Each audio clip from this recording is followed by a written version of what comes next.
तो magnetic moment और pole strength हमने पढ़ लिया है। अब इससे पहले कि हम इसको आगे कंटिन्यू करें तो हम इसको इजीली समझ पाएंगे कंपेयर करके, किससे, इलेक्ट्रोस्टैटिक्स से। सो this is the comparison of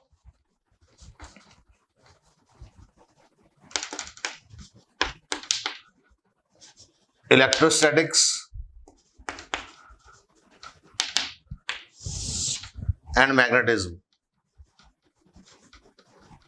corresponding terminology जो अगर आप पढ़ेंगे तो आपको ये समझ में आ जाएगा कि इलेक्ट्रोस्टैटिक्स के कॉरस्पॉन्डिंग टर्म मैग्नेटिज्म में कौन सी होगी। तो वहां पे देख पाएंगे कि इलेक्ट्रोस्टैटिक्स के ऑलमोस्ट सारे expressions we can use in magnetism also. तो इलेक्ट्रोस्टैटिक्स की शुरुआत होती है चार्ज से। Charge is the elementary particle of electrostatics. Charge के कॉरस्पॉन्डिंग टर्म्स मैग्नेटिज्म में जो होती है वो है pole strength.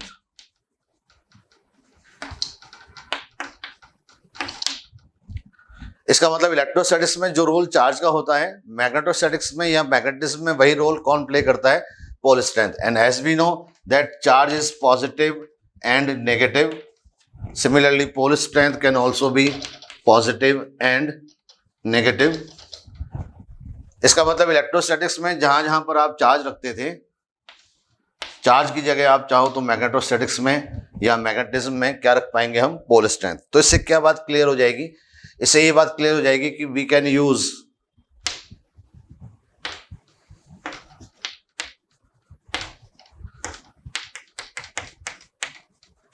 Coulomb's law in magnetostatics also. Hypothetically हम ये बोल सकते हैं कि मैग्नेटोस्टैटिक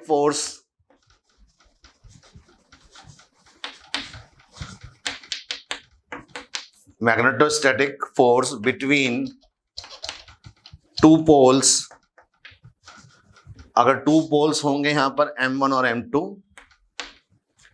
r डिस्टेंस पर, तो इनके बीच में इलेक्ट्रोस्टैटिक्स फोर्स की जगह यहां पर मैग्नेटोस्टैटिक फोर्स आ गया है K M1 M2 by r square.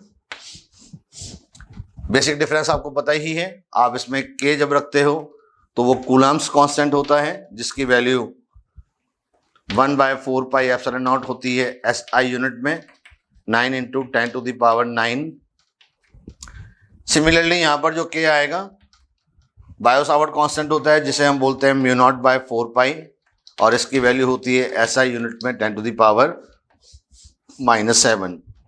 और M1 M2 आपको पता ही है, पोल्स होंगे, और ये पोल्स भी आपको किस में रखने होंगे, एम्पियर इनटू मीटर में। तो इस टर्मिनोलॉजी से हमें ये फायदा मिलेगा कि इलेक्ट्रोस्टैटिक्स के बहुत सारे एक्सप्रेशंस हम एज इट इज मैग्नेटिज्म में यूज कर पाएंगे। तो F = K Q1 Q2 by R square के corresponding F = K M1 M2 by R square. अब सेकंड देखें हम यहां पर, as we used in electrostatics that force on charge Q can be written as F = QE when charge Q is placed in electric field E। Q के corresponding हमने यहां पर क्या लिया था, Q के कॉरस्पॉन्डिंग हमने यहां पर पोल स्ट्रेंथ लिया था। तो हम ये बोल सकते हैं कि अगर ये कोई मैग्नेटिक फील्ड है B और इसमें कोई हाइपोथेटिकल पोल है, because we know that pole can not exist alone, pole कभी भी एक या एलोन एग्जिस्ट नहीं करेगा। So this is an hypothetical pole. Positive pole मैंने लिया है तो इस पर मैग्नेटिक फोर्स जो लगेगा वो कितना होगा, MB।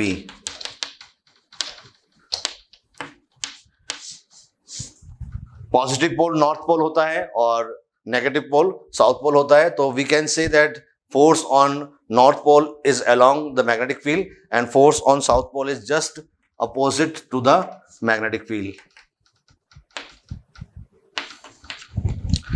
ठीक है ना। तो ये हाइपोथेटिकल टर्म्स हैं, क्योंकि F = MB जो हम यूज करेंगे तो हम बार मैग्नेट में यूज करेंगे, और बार मैग्नेट में तो हमेशा ही हमें पोल्स का कपल मिलेगा। नाउ सेकंड के बाद थर्ड देखते हैं हम यहां पर।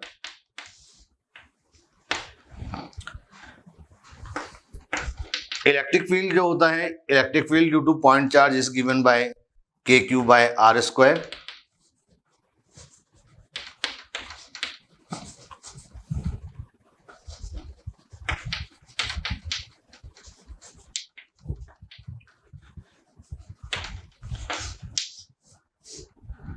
इलेक्ट्रिक फील्ड के कॉरस्पॉन्डिंग टर्म यहां पर हो जाएगा magnetic field. Intensity of magnetic field we can write as Km by r square, and this is the magnetic field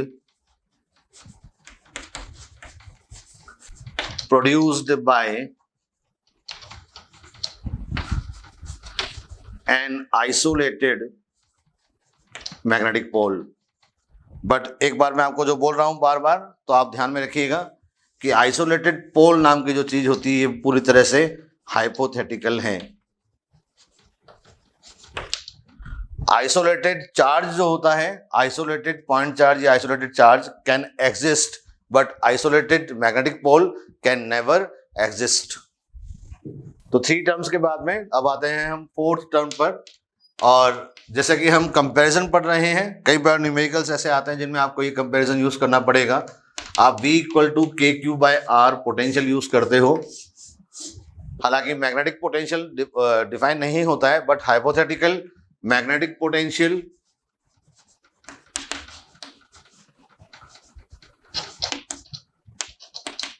Km/R।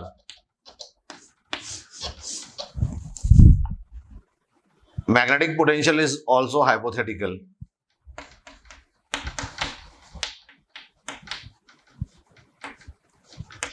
क्योंकि मैग्नेटिक फोर्स जो होता है वो कंजर्वेटिव नहीं होता है। F = QVB sin θ is not a conservative force, इसलिए हम मैग्नेटिक पोटेंशियल एनर्जी कभी भी डिफाइन नहीं कर सकते। And if magnetic potential energy is not defined, तो magnetic potential can also be not defined. तो magnetic potential is also hypothetical quantity. ये लेक्चर आप देख रहे हैं, आप एक एक वर्ड पर ध्यान से सुनिएगा। आगे देखते हैं 5th क्वांटिटी। अब आ जाते हैं हम इलेक्ट्रिक डायपोल पर, क्योंकि अब हाइपोथेटिकल बातें खत्म हो जाएंगी और रियलिटी में आना शुरू हो जाएगा। इलेक्ट्रिक डायपोल की जगह यहां पर लेगा magnetic dipole.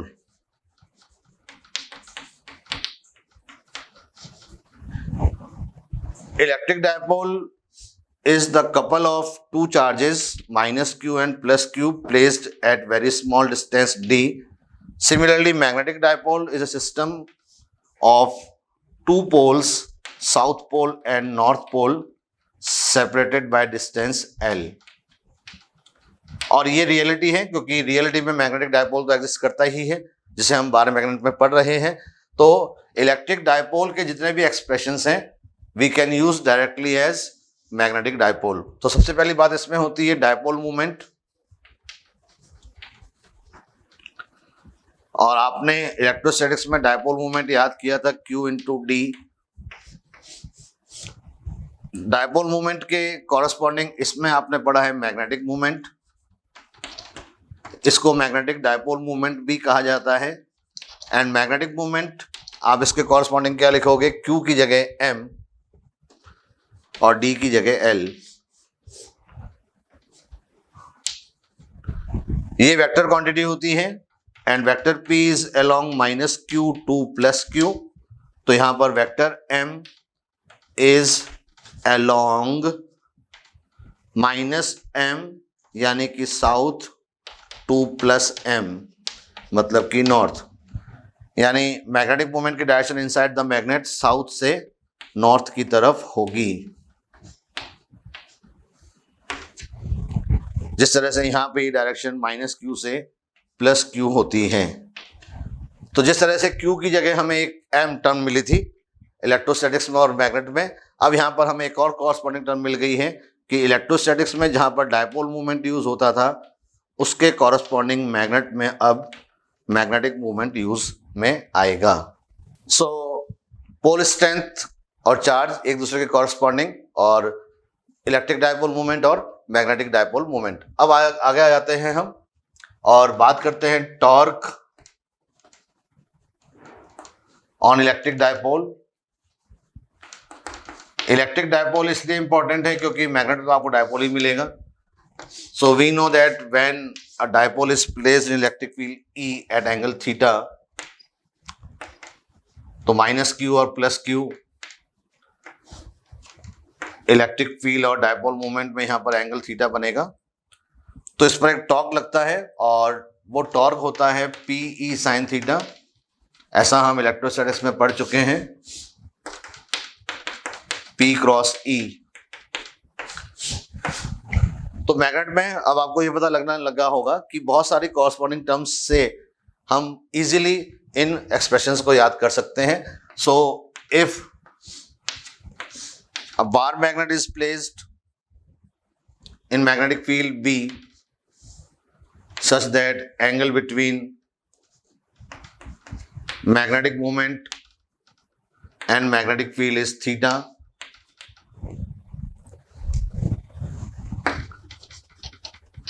when a bar magnet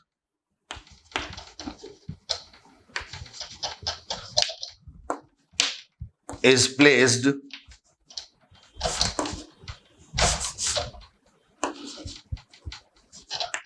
in external magnetic field, when a bar magnet is placed in external magnetic field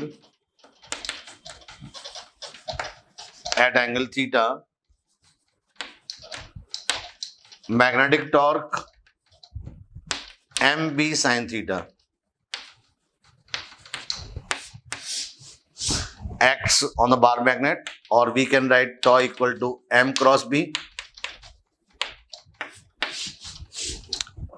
तो 12th के स्टूडेंट्स भी इन एक्सप्रेशंस को चाहें तो डायरेक्टली यूज कर सकते हैं। बस आपको ध्यान में रखना है कि आपने जैसे इलेक्ट्रोस्टैटिक्स में ये याद किया था और आपने टॉर्क कैलकुलेट किया था, बस वैसे ही आप Q की जगह स्मॉल m को और P की जगह कैपिटल M यानी कि डायपोल मोमेंट की जगह मैग्नेटिक डायपोल मोमेंट रख करके आप एक्सप्रेशंस डिराइव कर सकते हैं, राइट। तो tau equal to m cross b, और जिस तरह से यहाँ रोटेशन होता था, rotation of dipole towards electric field till it becomes parallel, जब तक कि ये पैरेलल नहीं हो जाएगा इलेक्ट्रिक फील्ड की तरफ ये रोटेट करेगा। इसी तरह से यहां पर भी रोटेशन आएगा और बार मैग्नेट भी रोटेट करेगी। Bar magnet rotates in external magnetic field till it becomes parallel to the given field. जब तक ये पैरेलल नहीं हो जाएगी तब तक ये रोटेट करती रहेगी। तो अब मैग्नेटिज्म में बिल्कुल इजी लगने लगा है और हमें ये पता लगा कि मैग्नेटिज्म हमें चैप्टर अलग से पढ़ने की रिक्वायरमेंट भी नहीं है। हाँ, लेकिन कुछ पॉइंट्स में आगे डिफरेंस आएगा। तो अभी तक हम टर्मिनोलॉजी पढ़ रहे हैं दोनों की कॉमन। तो टॉर्क पढ़ने के बाद में work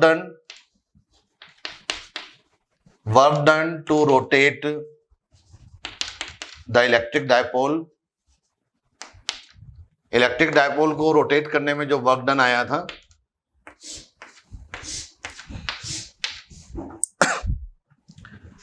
as we have studied in electrostatics, torque तो लगी रहा ना, ये वेक्टर P की डायरेक्शन है और ये इलेक्ट्रिक फील्ड की डायरेक्शन है, दोनों के बीच में एंगल थीटा है। तो वर्क डन जो आया था वो था PE cos theta 1 minus cos theta 2। Similarly बस इसके कॉरस्पॉन्डिंग यहां पर क्या आएगा आप समझ ही गए होंगे कि अगर यहां पर ये बार मैग्नेट है,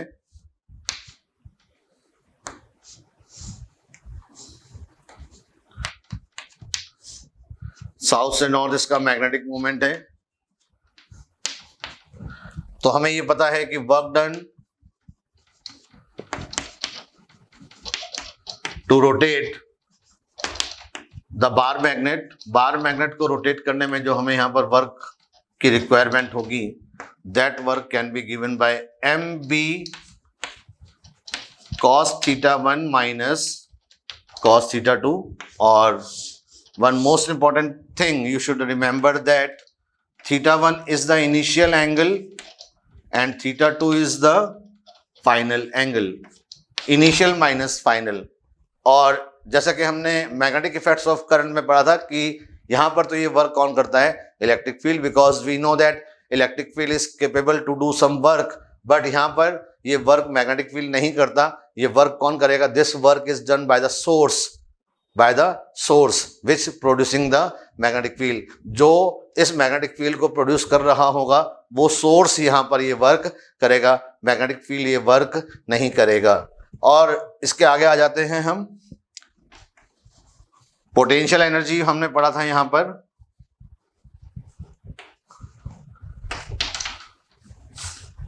U equal to minus PE cos theta. इसके कॉरस्पॉन्डिंग यहां पर जो पोटेंशियल एनर्जी आ जाएगी बार मैग्नेट की,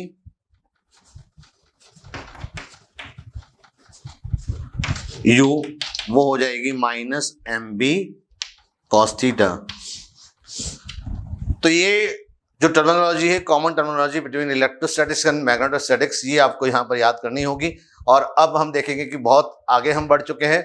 थोड़ी सी ही देर में ये फॉर्मूले कंपैरिजन करने के बाद में हमें ये पता लगा कि अब हमें इन एक्सप्रेशंस को अलग से डिराइव करने की जरूरत नहीं है।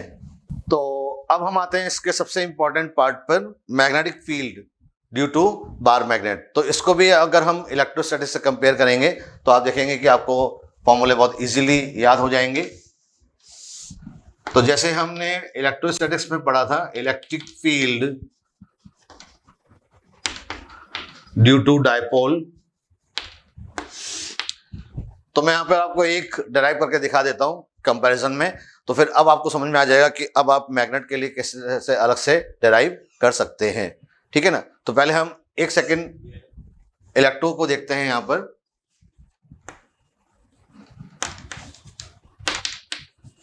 The line which joins the charges is called axis, और हम यहां पर एक्सिस पर इलेक्ट्रिक फील्ड कैलकुलेट करना चाहते हैं। Let P is the point which is at distance R from the center of dipole.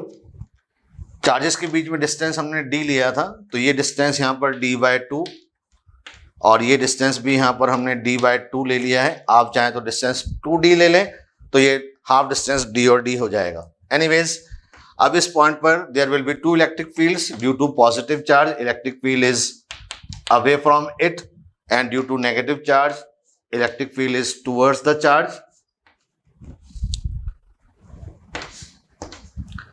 तो ये पॉजिटिव चार्ज का इलेक्ट्रिक फील्ड है और ये नेगेटिव चार्ज का इलेक्ट्रिक फील्ड है। तो पॉइंट P पर नेट इलेक्ट्रिक फील्ड जो आएगा, क्योंकि पॉजिटिव चार्ज इसके पास में है, तो E पॉजिटिव फील्ड में से आप E नेगेटिव फील्ड को माइनस कर दें।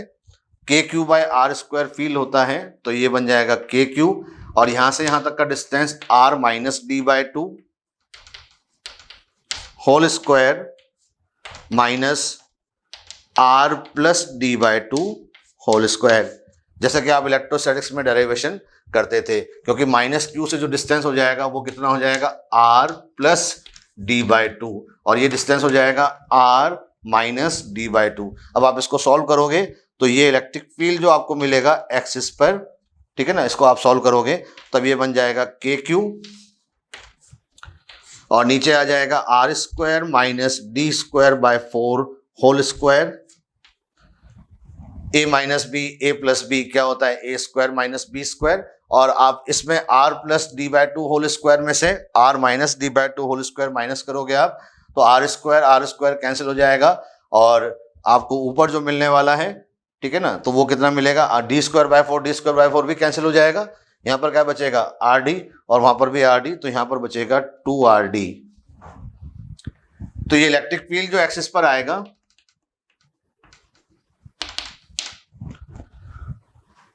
Q into D dipole moment हो जाएगा, तो ये बन जाएगा 2K। Q इंटू D की जगह मैंने रख दिया है P, और नीचे आ जाएगा R3, और ये तब आएगा when R is very very greater than D, otherwise ये एक्सप्रेशन आ जाएगा। तो बस इसी को कंपेयर करते हुए हम यहां पर बार मैग्नेट पर पता लगाएंगे। At the axis of bar magnet,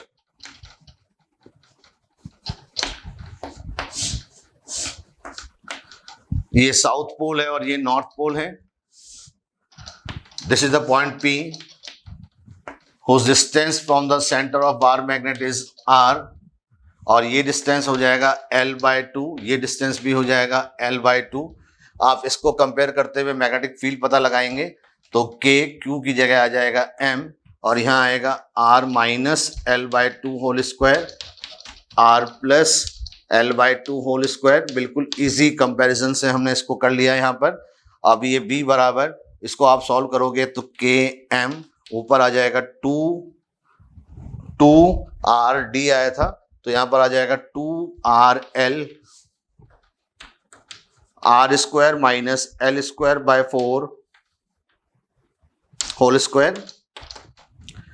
अब m इंटू एल को हम क्या लिखते आते हैं, m इंटू एल को हम कैपिटल M लिखते हैं, तो m इंटू एल की जगह कैपिटल M आ जाएगा, तो ये बन जाएगा 2km, ऊपर r हो जाएगा। और if r is very very greater than l, तो ये l को नेगलेक्ट करोगे तो नीचे r की पावर 4 आएगा, जो बन जाएगा 2km/r³। So this is the magnetic field at the axis of bar magnet. तो ये डेरिवेशन भी आपको अलग से याद करने की जरूरत नहीं है if you have already studied in electrostatics. इन्हीं एक्सप्रेशंस को यूज करते हुए हम बार मैग्नेट के एक्सिस पर और इक्वेटर पर मैग्नेटिक फील्ड पता लगा लेते हैं।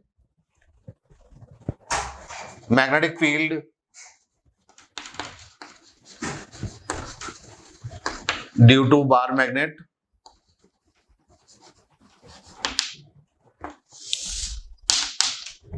डेरिवेशन कैसे करना है ये मैंने आपको सिखा दिया है। आप इलेक्ट्रोस्टैटिक्स से कंपेयर करते हुए डेराइव कर सकते हैं।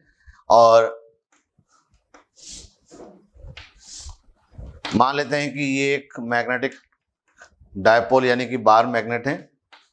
The line which joins the poles is called axis and the line which is perpendicular to the axis passing through the center of this bar magnet is called equator। Equator कौन सी line होती है, जो bar magnet के centre से पास होती है और axis के परपेंडिकुलर होती है, ठीक है ना। अब एक्सिस पर और इक्वेटर पर तो इलेक्ट्रिक फील्ड मैग्नेटिक फील्ड हमने देख लिया। यहां पर पॉइंट P इसकी एक्सिस पर इसके सेंटर से r डिस्टेंस पर है, और ये डिस्टेंस बार मैग्नेट का L/2 और ये डिस्टेंस भी मैंने L/2 लिया है। एट एक्सिस पर जो मैग्नेटिक फील्ड हमने पता लगाया था अभी 2kmr² minus L²/4 whole square. So this is a general formula of magnetic field at axis, and in special condition when r is very very greater than L, जब ये r ज़्यादा है, इस बार मैग्नेट की length से कम है। मैंने यहाँ पर बार मैग्नेट बड़ा दिखाया है, बट हम वो केस कंसिडर कर रहे हैं जब बार मैग्नेट छोटा सा हो। ये छोटा सा बार मैग्नेट होगा, पॉइंट इसके एक्सिस पर बहुत ज़्यादा डिस्टेंस पर होगा, तो उस केस में r is very very greater than L हो जाएगा। और जब आप इसको नेगलेक्ट कर दोगे तब ये बन जाएगा 2km/r³, and this magnetic field is inversely proportional to r³। And the most important thing is the direction of magnetic field at axis. Magnetic field axis पे जो आता है वो मैग्नेटिक मूवमेंट की डायरेक्शन में ही आएगा। मैग्नेटिक मूवमेंट की डायरेक्शन साउथ से नॉर्थ होती है, तो एक्सिस पर मैग्नेटिक फील्ड मैग्नेटिक मूवमेंट की डायरेक्शन में ही आएगा। So we can write v axis equal to 2km/r³। Axis पर मैग्नेटिक फील्ड की डायरेक्शन मैग्नेटिक मूवमेंट की डायरेक्शन क्यों होती है, ये हमने इलेक्ट्रोस्टैटिक्स में भी पढ़ा है। और वैसे भी आपको मैं बता दूं, पॉजिटिव पोल पास में है, पॉजिटिव पोल पास में है तो इसका फील्ड अवे फ्रॉम इट होगा। इसका मतलब इस पॉइंट पर ये एंड डोमिनेटिंग होगा और मैग्नेटिक फील्ड की direction away from the north pole हो जाएगी, यानी मैग्नेटिक मूवमेंट की डायरेक्शन में। तो second point is at equator. Now consider point P which is at the equator and distance of point P from center is r। Centre से ये distance r है। Equator पर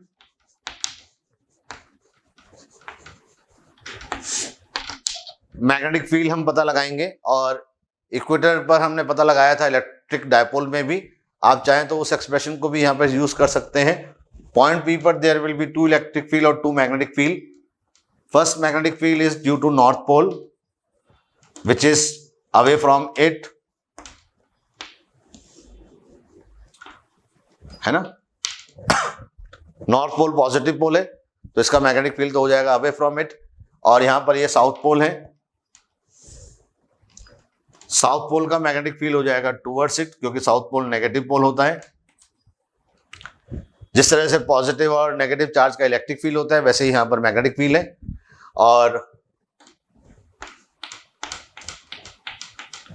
अब हमें इस पॉइंट पर नेट मैग्नेटिक फील्ड चाहिए है, तो ये डिस्टेंस यहां से अगर मैं ले लेता हूं x, तो ये डिस्टेंस भी यहां से x ही हो जाएगा, ये r है और ये L/2 है, तो x इक्वल टू हो जाएगा √r² प्लस L²/4।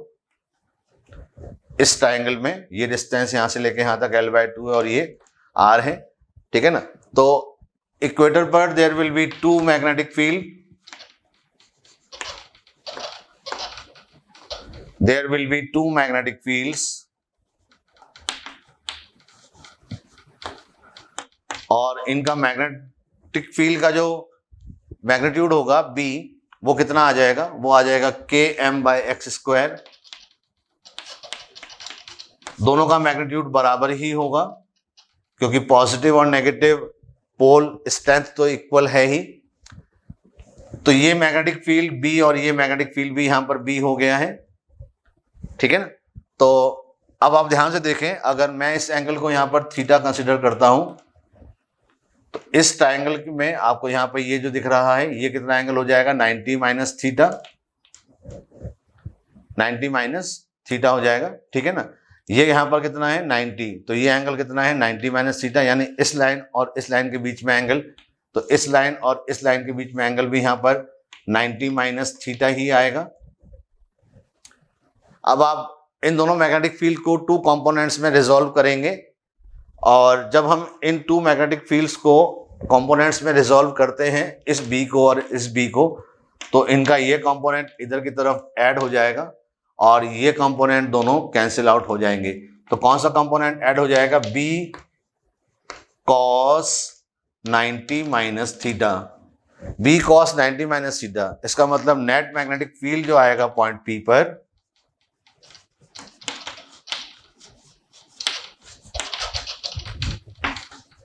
जिसको हम B इक्वेटर कह रहे हैं, वो हो जाएगा 2B cos 90 माइनस थीटा, यानी कि 2B sin थीटा। B की वैल्यू आप यहां से पुट करें km/x², और इस ट्राइंगल में आप sin थीटा कैलकुलेट कर लें। ये ट्राइंगल में एक बार फिर बना देता हूं, ये लाइन ऐसी और ये एंगल हमने थीटा लिया है, ये डिस्टेंस हमने r लिया था, ये x है और ये L/2 है।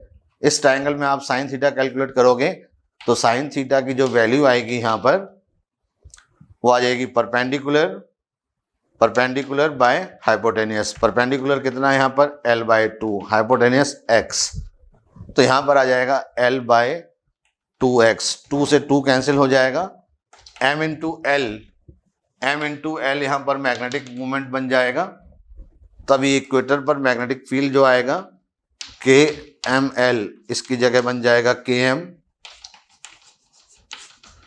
और नीचे आ जाएगा x³। आप चाहे तो x की वैल्यू यहां से लेकर के आए, तब ये हो जाएगा r² प्लस L²/4। पावर कितनी है यहाँ पर 1/2, पावर कितनी है यहाँ पर 1/2, लेकिन हमें 3 पावर करनी है तो ये हो जाएगा 3/2। So this is a general expression of magnetic field at equator, and in special case when R is very greater than L, जब R L से बहुत ही बड़ा हो जाएगा तो आप यहाँ पर इस L को नेग्लेक्ट कर देंगे और तब ये फॉर्मूला बन जाएगा km/r³। So in special case when R is very greater than L, जब R L से बहुत ज़्यादा बड़ा है, जैसा कि हमने एक्सेस वाले केस में कंसिडर किया था, तो इस L को यहाँ पे हम नेग्लेक्ट कर देंगे। इन दैट केस इक्वेटर पे जो मैग्नेटिक फील्ड आएगा that will be km/r³।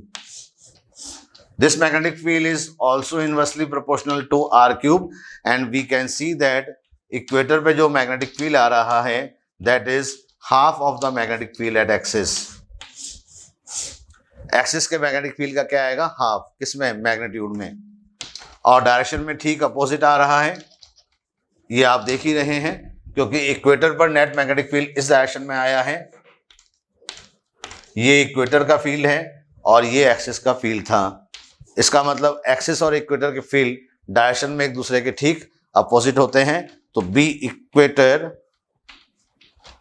Is equal to minus B axis by 2. And remember one thing that B Q is opposite to the vector M. Equator पे जो magnetic field होता है आप देखो तो ये एम की डायरेक्शन थी साउथ से नॉर्थ. फील्ड इसके ठीक अपोजिट डायरेक्शन में आएगा. तो ये छोटी छोटी बातें हमें बिल्कुल याद में रखनी है.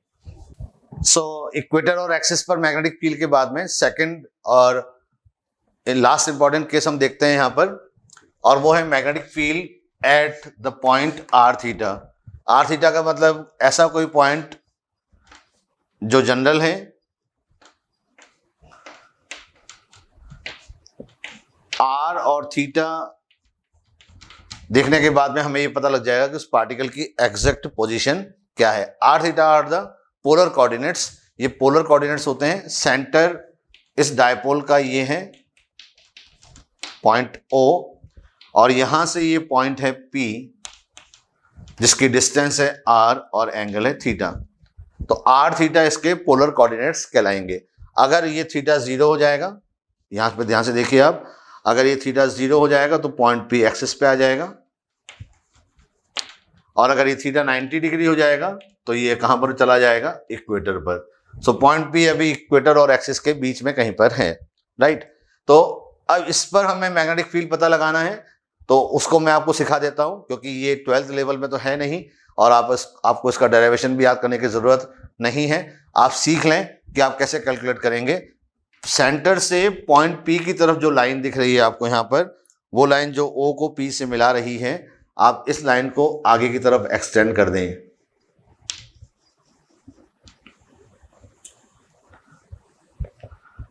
ये लाइन आगे एक्सटेंड हो गई है और पॉइंट P पर जो मैग्नेटिक फील्ड आएगा वो इस लाइन से किसी एंगल अल्फा पर आएगा.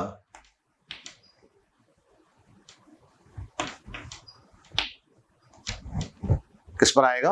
अल्फा एंगल पर. ये एक्सिस है तो इसका मतलब ये डायरेक्शन भी किसकी हो जाएगी? यहां पर एक्सिस की. और ये एंगल थीटा है तो ये एंगल भी यहां पर थीटा हो गया. पॉइंट P पर मैग्नेटिक फील्ड इस लाइन OR से या OP से किस एंगल पर आएगा? अल्फा एंगल पर. And magnetic field at point P, आपको इलेक्ट्रिक डायपोल वाला केस याद है ही. तो magnetic field at point P can be given as B equal to KM by R cube under root 1 + 3 cos square theta. Numericals के लिए आपको ये फॉर्मूला या एक्सप्रेशन याद करना होगा और इसके डेरिवेशन नहीं है, 12th क्लास में भी नहीं है. और 12th क्लास के स्टूडेंट भी हायर लेवल की प्रिपरेशन कर रहे हैं जेई के लिए, नीट के लिए, तो उनको ये एक्सप्रेशन यहाँ पर याद करना होगा. KM by R cube under root 1 + 3 cos square theta. और अब इस पॉइंट पर डायरेक्शन क्या आएगी मैग्नेटिक फील्ड की? तो ये डायरेक्शन हम दो तरह से रिप्रेजेंट करेंगे. एक ये एंगल अल्फा. एंगल अल्फा मतलब direction of magnetic field with line OP. Direction of magnetic field with line OP. Line OP का मतलब वेक्टर R से क्या डायरेक्शन होगी, क्योंकि ये वेक्टर R की डायरेक्शन हो गई है और इस पॉइंट पर मैग्नेटिक फील्ड की डायरेक्शन क्या होगी? वेक्टर R से. तो वो tan alpha equal to tan theta by 2 से आप कैलकुलेट कर सकते हैं. तो अल्फा की वैल्यू आ जाएगी tan inverse tan theta by 2. और मैग्नेटिक फील्ड की डायरेक्शन एक्सिस से क्या होगी? तो ये एक्सिस है तो ये भी एक्सिस ही है, दोनों एक्सिस पैरेलल हैं. एक्सिस से मैग्नेटिक फील्ड की डायरेक्शन क्या है? Alpha plus theta. तो ये डायरेक्शन हो जाएगी अल्फा प्लस थीटा, जिसको हम लिख सकते हैं थीटा, और अल्फा की जगह क्या लिख दूं मैं, tan inverse tan theta by 2। तो इस तरह से यहां पर हम मैग्नेटिक फील्ड की डायरेक्शन भी पता लगा सकते हैं, tan inverse tan theta by 2। तो मैग्नेटिक फील्ड का एक्सप्रेशन और डायरेक्शन आपको पता लग गई है। km by R cube under root 1 plus 3 cos square theta. Direction मैंने आपको बता दी, दो तरह से हम डायरेक्शन कैलकुलेट कर सकते हैं। यहां पर डायरेक्शन विद वेक्टर r जो हमने देखा था वो tan alpha equal to tan theta. ध्यान रखिएगा tan थीटा पूरे के नीचे 2 है, और एक्सिस से जो डायरेक्शन आती है यहां पर वो आई थी थीटा प्लस अल्फा। अल्फा हो जाता है tan इनवर्स। जैसे मान लीजिए केस नंबर 1, अगर ये p एक्सिस पर हो जाता है,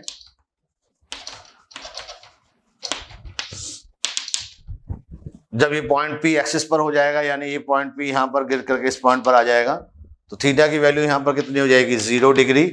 थीटा की जगह आप 0 रखोगे तो एक्सिस पर मैग्नेटिक फील्ड मिल जाएगा आपको km by R cube 1 plus 3 cos 0, और कॉस 0 की वैल्यू तो 1 होती है, तो 1 प्लस 3 4 का स्क्वायर रूट 2, तब ये बन जाएगा 2 km बाय आर क्यूब। और डायरेक्शन देखेंगे आप एक्सिस से, कि एक्सिस से ये क्या डायरेक्शन बनाएगा, तो वो यहां पर कितना है, थीटा प्लस अल्फा। थीटा की वैल्यू कितनी है, 0। अल्फा की value tan inverse tan 0 by 2, और tan इनवर्स 0 का मतलब 0। इसका मतलब एक्सिस पर मैग्नेटिक फील्ड ठीक मैग्नेटिक मोमेंट की डायरेक्शन में ही, यानी एक्सिस के अलोंग होगा। और इसी तरह से हम केस नंबर 2 देखें, ये हम पहले भी पता लगा चुके हैं। इक्वेटर पर थीटा 90 हो जाएगा, कॉस 90 0 हो जाएगा। कॉस 90 की जगह आप 0 पुट करेंगे उस फॉर्मूले में, तो इक्वेटर पर मैग्नेटिक फील्ड मिलेगा आपको km by R cube, cos 0 0 रख दिया है हमने, कॉस 90। और डायरेक्शन आ जाएगी इसकी, एक्सिस से ही पता लगा रहा हूं मैं यहां पर, एक्सिस से क्या डायरेक्शन होगी, डायरेक्शन में एक्सिस कितना है यहां पर, थीटा प्लस अल्फा। थीटा की जगह आप क्या रखोगे, पाई बाय 2। अल्फा की जगह रखोगे आप tan इनवर्स, थीटा की जगह फिर पाई बाय 2, तो इनफाइनाइट आ जाएगा। tan इनवर्स इनफाइनाइट का मतलब पाई बाय 2, तो ये आ जाएगा पाई। पाई का मतलब 180 डिग्री। इसका मतलब एक्सिस पर मैग्नेटिक फील्ड मैग्नेटिक मूवमेंट की डायरेक्शन में, और इक्वेटर पर मैग्नेटिक फील्ड एक्सिस से 180 डिग्री एंगल बनाएगा। सो ये फॉर्मूला और एक्सप्रेशन बहुत ही इंपॉर्टेंट है। अलग अलग पॉइंट्स पर अब हम फाइनली देख लेते हैं यहां पर बार मैग्नेट का मैग्नेटिक फील्ड।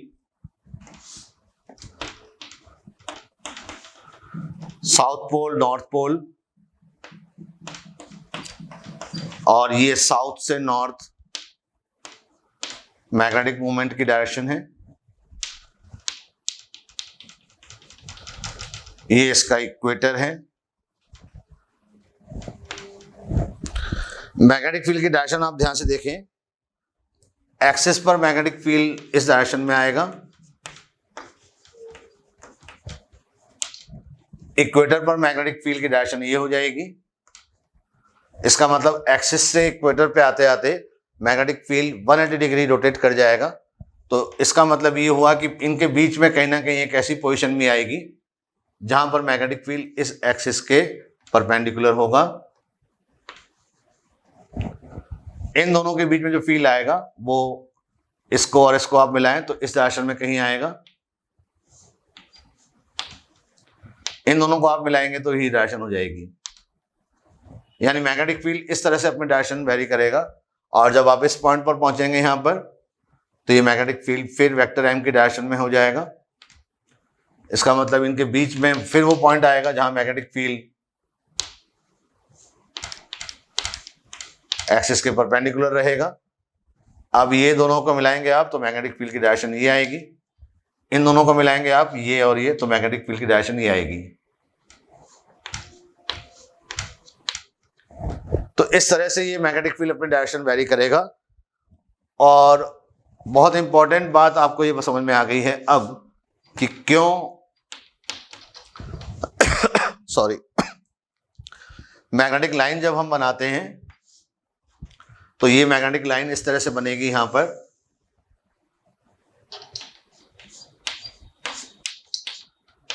जिसको अब आप ध्यान से देखें तो एक्सिस पर जो ये पॉइंट है यहां पर, इस पर मैग्नेटिक फील्ड इस डायरेक्शन में आएगा,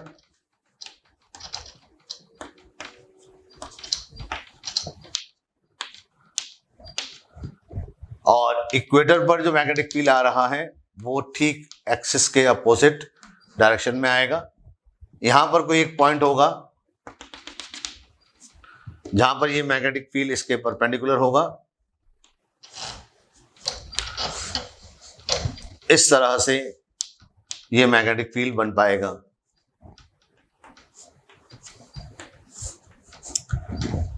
ये मैग्नेटिक फील्ड की डायरेक्शन होती है। और अब इसमें एक स्पेशल जो पॉइंट आ रहा है, कई बार ये क्वेश्चन जेईई में और नीट में पूछा जा चुका है या पूछा जा भी सकता है आगे भी, कि किस पॉइंट पर, at which point magnetic field due to bar magnet is perpendicular to axis. Magnetic field axis के साथ परपेंडिकुलर जो होगा वो किस पॉइंट पर होगा, मतलब उसकी पोजीशन क्या होगी, यहां से वो थीटा क्या एंगल होगा जिस पर ये पॉइंट एक्सिस के परपेंडिकुलर है। सॉरी। तो सॉल्यूशन करते समय आप, हालांकि फाइनल रिजल्ट जो आएगा उसको आप एज स्टैंडर्ड याद भी कर सकते हैं। Magnetic field is perpendicular to the axis. इसका मतलब मैग्नेटिक फील्ड का जो एक्सिस से एंगल बन रहा है वो π/2 होना चाहिए, और ये हमें पता है